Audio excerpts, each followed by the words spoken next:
Hello, my name's Jade and today I'm going to be recommending Halloweeny reads for every type of reader. So I have like three main categories, and then within that I have different kinds of books that I think different kinds of people will want to read. Yeah. I have 15 books on this list at least. We'll see if it grows during the filming of this video because sometimes they do. I'm recording this on Friday the 13th and it's currently chucking it down outside, and so peak spooky vibes are in full effect. I've decorated. I don't know if you can tell, I've tried.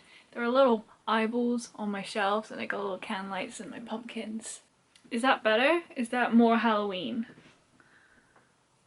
That's as good as I've got, I'm afraid. My little dingly dangly skeleton earrings, which I've had in my ears all day and I've been tinkling around every time I move.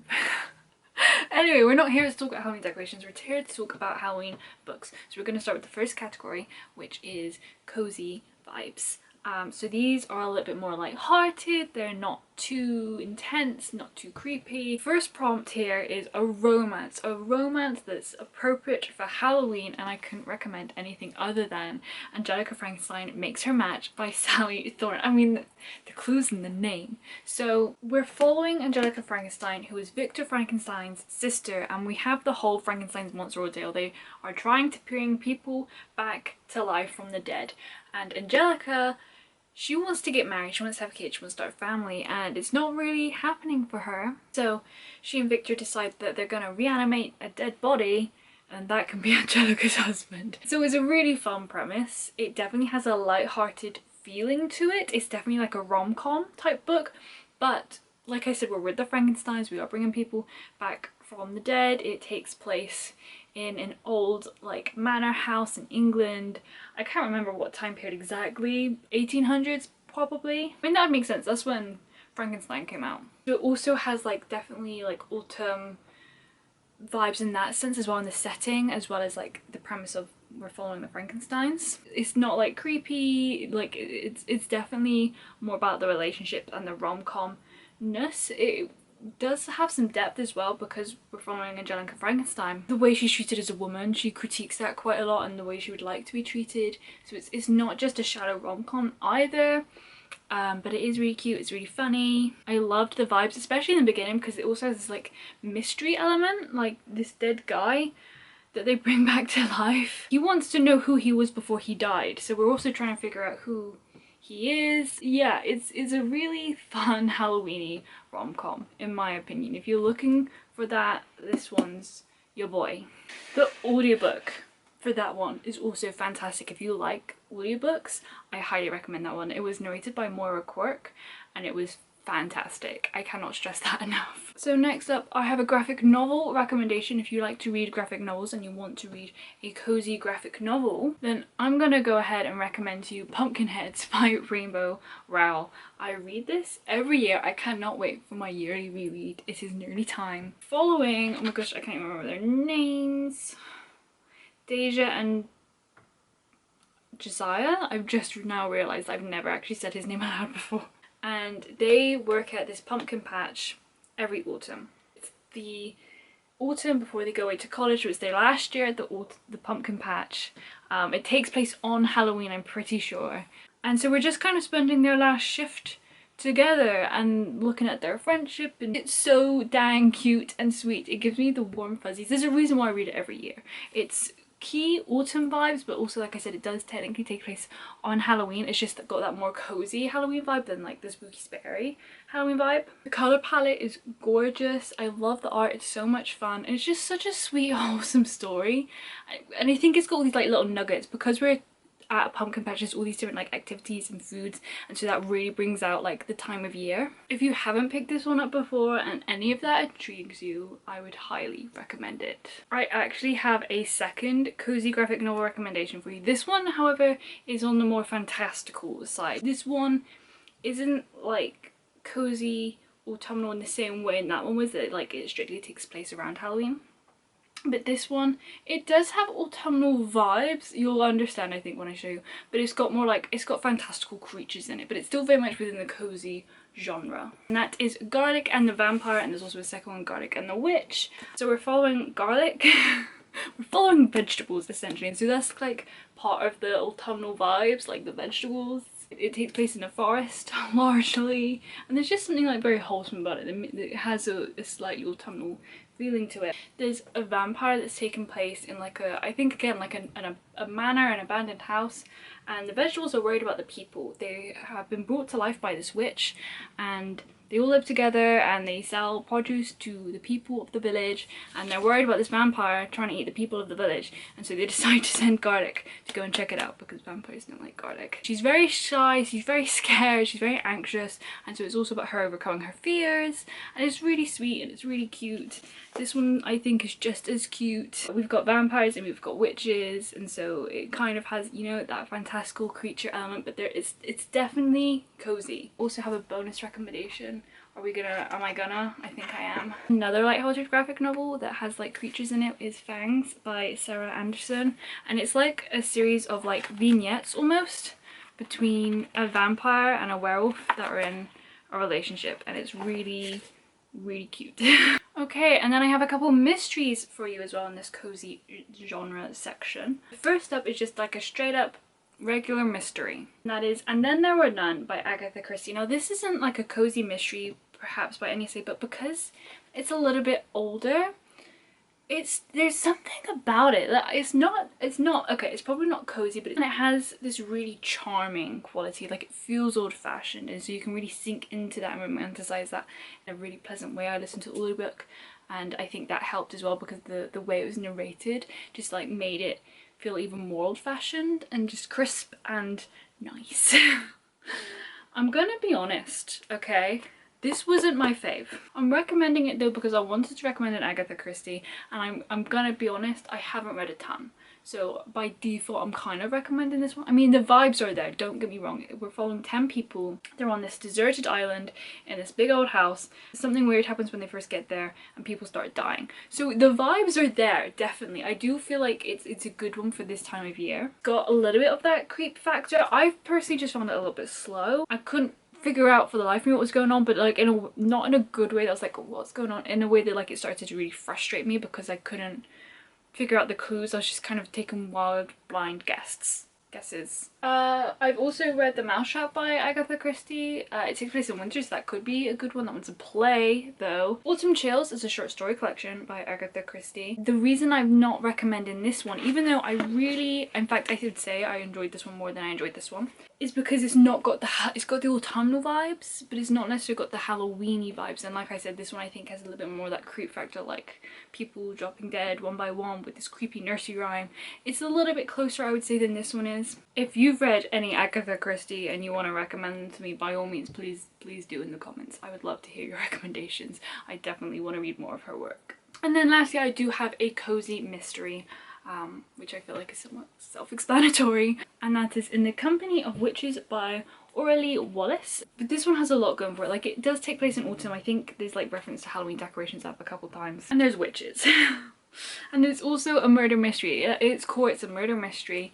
We're following, I didn't finish this that long ago, Bryn. Bryn lives in a B&B with her two aunts who own and run the B&B. It is a B&B, right? A hotel. A bed and breakfast. Yeah, B&B. One of their guests dies, and one of the aunts kind of ends up being implicated in the murder. It's a murder mystery. We're trying to figure out who killed this woman, but we've also got witches. It's got practical magic vibes because of those witchy ants, and a little bit like the house kind of reminds me of the house from Practical Magic as well. And also, yeah, no, it says it on the back. I just didn't know about this before reading it. So Bryn's husband died, I think it was 2 years ago, maybe a year ago. And so that's also like the practical magic stuff. Since then she hasn't actually been practicing magic anymore. So again, there's very practical magic reminiscent. It's also got Gilmore Girl vibes a little bit because of the small town, and there's a couple characters that feel like they've just been like plopped up from Gilmore Girls and put into this book. So it's got quite a few like Halloweeny things going. It was really sweet. It didn't blow me away by any means. I definitely want to check out more cozy mysteries. I haven't read a ton, but lots of other people I know did really love this one. The vibes are there if you're looking for the vibes. And that brings us onto our second section, and this is the atmospheric section. So they might get a little bit creepy, But again, this one, it's more about the vibes. The vibes are there. I'm gonna keep talking about vibes. I can see it. I'm so sorry. The tone and the atmosphere, it just fits. Atmospheric books, I feel like there's one that's always referenced to, and I did originally have it on this list. Originally I was going to talk about The Night Circus by Erin Morrison. If you want an atmospheric book, like those kinds of books where it's like atmosphere is the thing that's really pushed forward, The Night Circus is great. It's also about a circus that takes place at night, so that's kind of autumnal, and there's bonfires and stuff. But I feel like there's another really atmospheric book that just feels a little more Halloweeny, and that is The Essex Serpent by Sarah Perry. Now the reason I choose this one is because the atmosphere is there. That's one of my favourite things about this. The writing was gorgeous and it just felt so immersive. It takes place in, oh, I want to say like, it's not Moors, Colchester, Aldwinter. It takes place in the east somewhere of England. It's very like swampy and cold. It takes place in the winter, and there's rumblings of this Essex Serpent. Oh my god, Essex. It takes place in Essex. I'm an idiot. That was painful. Okay, I'm so sorry. Where was I? So we're in Essex. We're following our lead character, Cora Seaborn.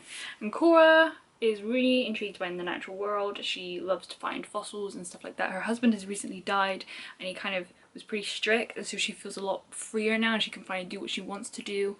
So she moves down to Essex because there have been rumblings of this Essex Serpent, this giant serpent in the water that's been killing people because there's been a couple people gone missing. So it definitely has that kind of like creepy factor, like is something there, isn't there something there? Who knows? Like how are these people going missing? And there's a lot of talk about like good versus bad and like Christian versus non-Christian and those kinds of themes as well. So it's, while it's not, you know, it doesn't necessarily take place in autumn and there's no direct link to Halloween, it's got those kind of atmospheric, somewhat creepy, you not fully know what's going on vibes. So if that's your thing, I'd really recommend The Essex Serpent. I really enjoyed it. And then next up, if you're looking for something that's dark and gritty, then I would recommend Book of Night by Holly Black. This one, it had mixed reviews. It did. But the one thing I will say that you cannot argue is the vibes were there. It reminded me a lot of Ninth House in this way. Following Charlie. And so she was kind of like one of those odd job people. Dodgy things. She would just do dodgy things for dodgy people. And she got out of it, she's become a bartender, she's good now, but then she kind of gets sucked back in to look for this Book of Night. Is there ghosts? I can't remember. There's shadow magic. Dark, gritty magic system and this dark, gritty world that we're in.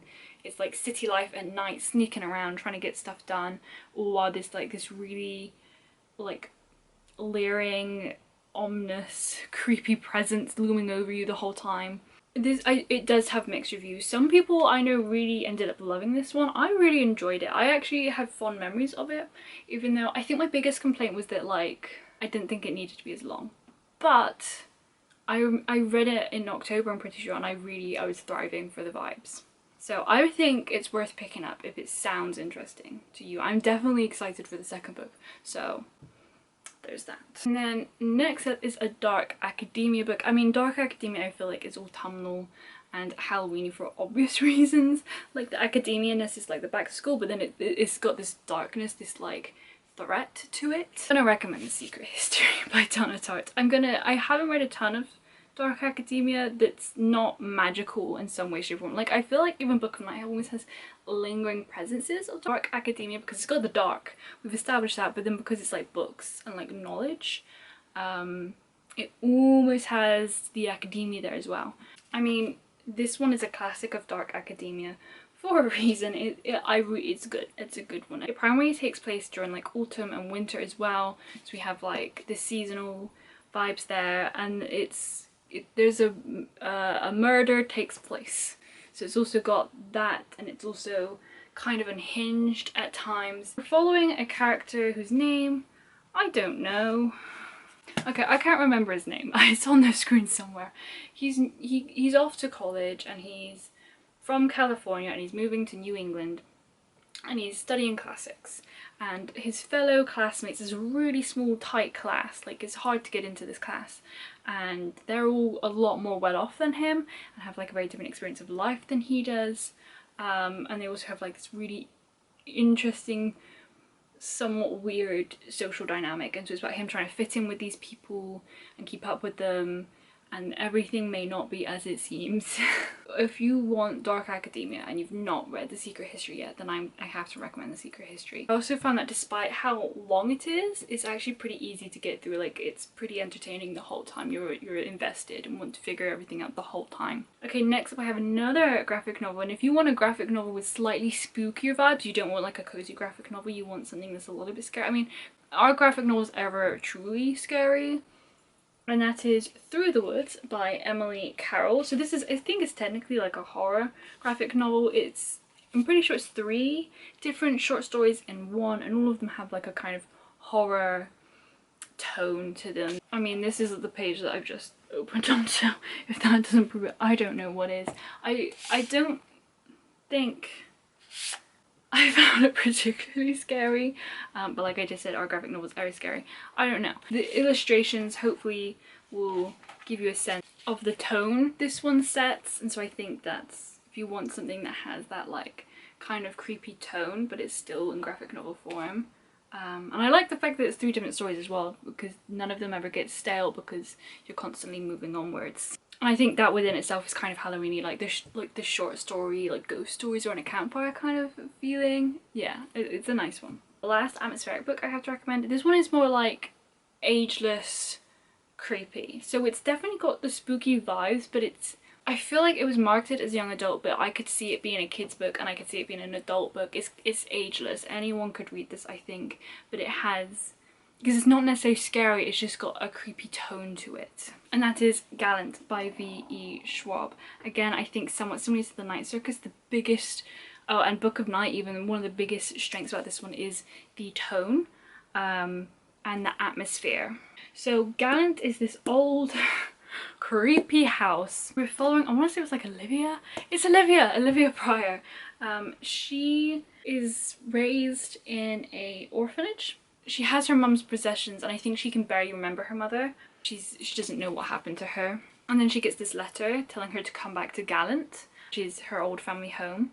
But the one thing she knows from her mother is a warning to never go back to Gallant. But of course she does, because she's got no one else in the world, so she kind of really doesn't have much of a choice. And as I said, we go back to Gallant and it's pretty creepy, and just like the magic system and the deeper, like it's definitely got that Halloweeny vibe. There's like a lot of death and mystery going on. I mean, Donielle Clayton says, a haunting and beautifully tilled garden of darkness. Gallant unearths the shadows, webs of family history, the price of deadly bargains and the secrets we guard, plunging readers into a triumphant tale that can't be missed. Which, to be fair, I feel like those adjectives, they are true. All of those things are true.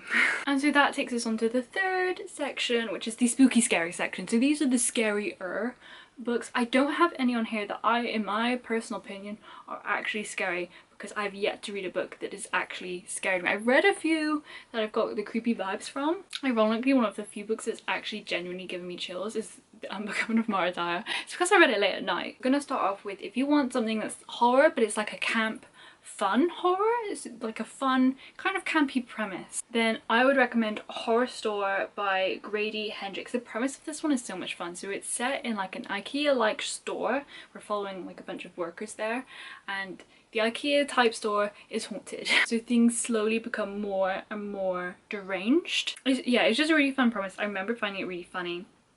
But it's also like it's a haunted IKEA. If that's not Halloweeny again, what is? I think all of Grady Hendrix's books could probably be put into this category. Like My Best Friend's Exorcism. Again, it's like an exorcist retelling in this fun campy twist because it's with teenagers. I just think it's a really fun premise. And the physical book as well is so much fun because it looks like an IKEA catalogue. So if you want something a little bit fun and different and you haven't checked this one out, then I would recommend checking it out. Next up, we're going to come back to the dark academia. If you want something that's dark academia but a little bit grittier, a little bit darker, a little more threatening, perhaps some supernatural in there, then I have to recommend Ninth House. It oozes the darkness of dark academia. It does take place at Yale. It has secret societies. Our lead protagonist, Alex, can see ghosts. It's got so many different things going for it. There's also kind of like a mystery aspect, kind of a murder mystery, because there's this one ghost that keeps bugging her and she's trying to figure out how he died. There's nefarious things happening with these secret societies. Alex's job is to kind of keep them all in check, and so we follow her doing that. Just a lot of like mystery going on. There's a lot of darkness, like the fact that she can see ghosts, and like her backstory is like quite sad even. It's got the dark and gritty tone for sure. It's the dark academia through and through, but with that supernatural element, and I don't want to say it's probably got a creep factor to some. Stephen King liked it, then it's dark. If you're more of like a thriller, psychological horror type of person, then I'm gonna recommend I'm Thinking of Ending Things by Ian Reid. Now, I will caveat this, I haven't finished this one yet. I'm in the midst of reading it, literally as we speak. I was listening to it this morning via audiobook. I have like 15 minutes left.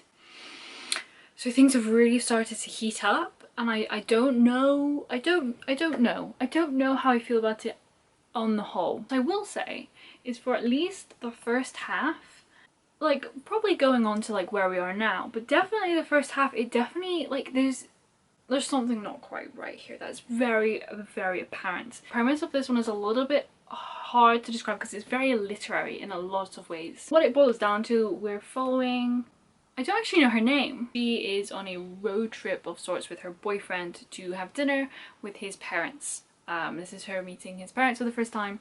And then we also kind of get flashbacks to how they met and their relationship, and also just things that have happened to her in the past.